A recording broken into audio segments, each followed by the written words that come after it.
The Whispering Woods logline. A group of friends on a remote camping trip unearths a dark secret in the ancient woods, awakening an entity that feeds on fear and regret. Characters: Sarah, the pragmatic leader, haunted by a past decision. Mark, the skeptical, adventurous one, always looking for a thrill. Emily, the sensitive artist, attuned to the subtle shifts in atmosphere. Ben, the tech-savvy historian, fascinated by local legends. Act 1. The Descent. The old, beat-up SUV rattled down a forgotten dirt road, kicking up dust plumes that danced in the late afternoon sun. Inside, Sarah, Mark, Emily and Ben were a mix of anticipation and nervous energy. Their destination, Blackwood Forest, a sprawling ancient woodland rumoured to hold untouched beauty, and, according to local whispers, a chilling past.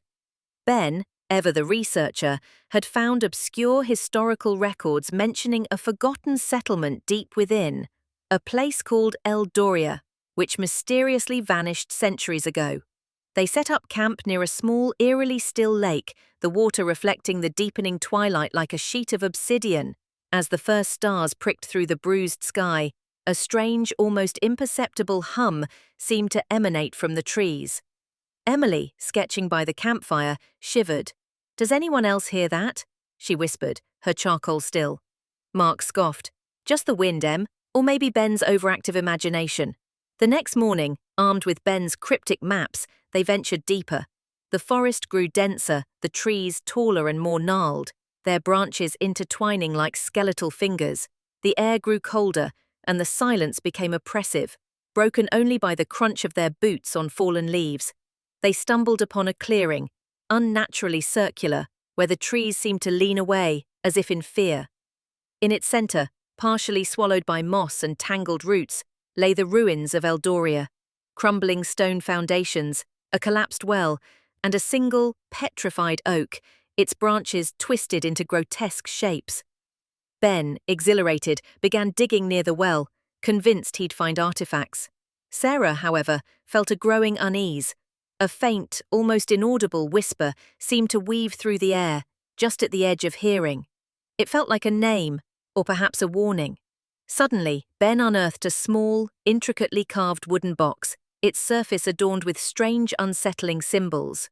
As he pried it open, a gust of frigid wind swept through the clearing, extinguishing their shared sense of adventure. Inside, nestled on faded velvet, was a single, tarnished silver locket. As Ben touched it, a faint, sickly green glow pulsed from within the box. The whispering intensified, no longer just a hum, but a chorus of mournful, echoing voices. Act 2. The Unraveling. That night, back at camp, the atmosphere was thick with unspoken dread. The box, now placed on their makeshift table, seemed to radiate a cold aura. Emily, her artistic sensitivity heightened, felt a profound sadness emanating from it. Mark, despite his earlier skepticism, found himself constantly glancing into the shadows beyond the firelight. Ben, obsessed, tried to decipher the symbols on the box, muttering about ancient rituals and forgotten gods. Sarah, however, was plagued by nightmares. She dreamt of a shadowy figure, its eyes burning with malevolent green light, whispering her deepest regrets, twisting them into monstrous forms. The next day, the forest seemed to have changed. The trees appeared to watch them, their shadows lengthening and twisting into menacing shapes.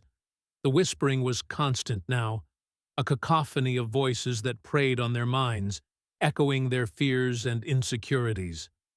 Mark began to snap at everyone, his bravado replaced by irritability. Emily became withdrawn, sketching disturbing images of contorted faces and grasping hands.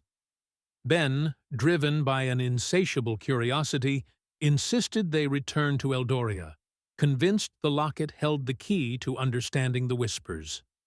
Reluctantly, they followed.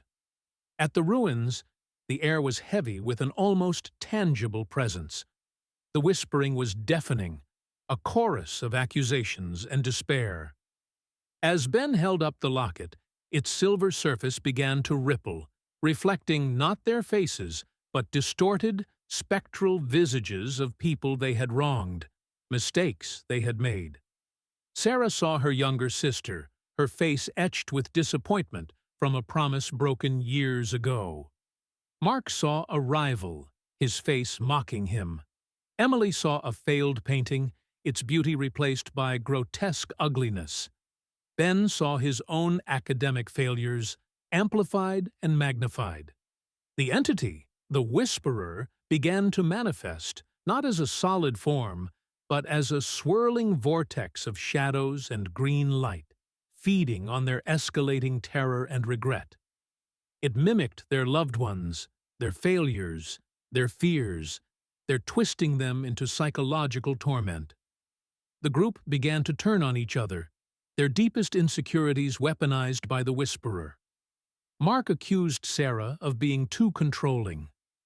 Emily sobbed, convinced her art was worthless. Ben railed at them for not understanding the true power they had unleashed. Sarah, fighting through the terror, remembered a detail from Ben's research.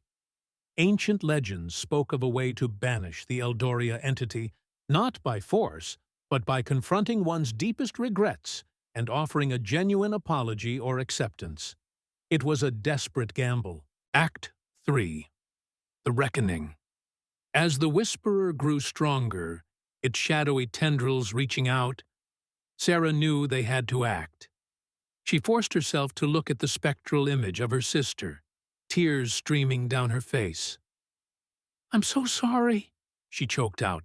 "I should have been there for you. I regret it every day." The image flickered, momentarily losing its intensity. Inspired, Emily, trembling, faced her artistic failures. "It's okay to not be perfect," she whispered. "My art is about the journey, not just the destination." The grotesque painting faded slightly. Mark, through gritted teeth, admitted his own insecurities and apologized for his arrogance. Ben, finally breaking free from his obsession, acknowledged his academic shortcomings and the unhealthy pursuit of validation. As each friend confronted their regret, the Whisperer recoiled, its form wavering. The green light dimmed. The cacophony of whispers lessened, replaced by a single, fading wail of frustration. The entity, weakened by their collective act of acceptance and forgiveness, began to dissipate, shrinking back into the locket. With a final, desperate surge, the Whisperer tried to pull them back into its torment, but the locket slammed shut, its silver surface now dull and lifeless. The strange hum vanished. The oppressive silence returned, but this time it felt peaceful. Exhausted but alive, they stumbled out of the clearing. The forest, though still ancient, no longer felt menacing. They made their way back to camp, packed up quickly, and left Blackwood Forest behind, never looking back. The wooden box and the locket were left buried deep within the ruins, a silent warning to anyone who might stumble upon Eldoria again. As they drove away, the sun finally broke through the clouds, bathing the world in a warm, golden light. They were changed, each carrying the scars of their encounter, but also a newfound understanding of themselves and the power of confronting their own inner demons. The whispers might still echo in their minds sometimes, a faint reminder of the darkness they faced, but they knew now that true horror wasn't just in the shadows, but in the unacknowledged fears within.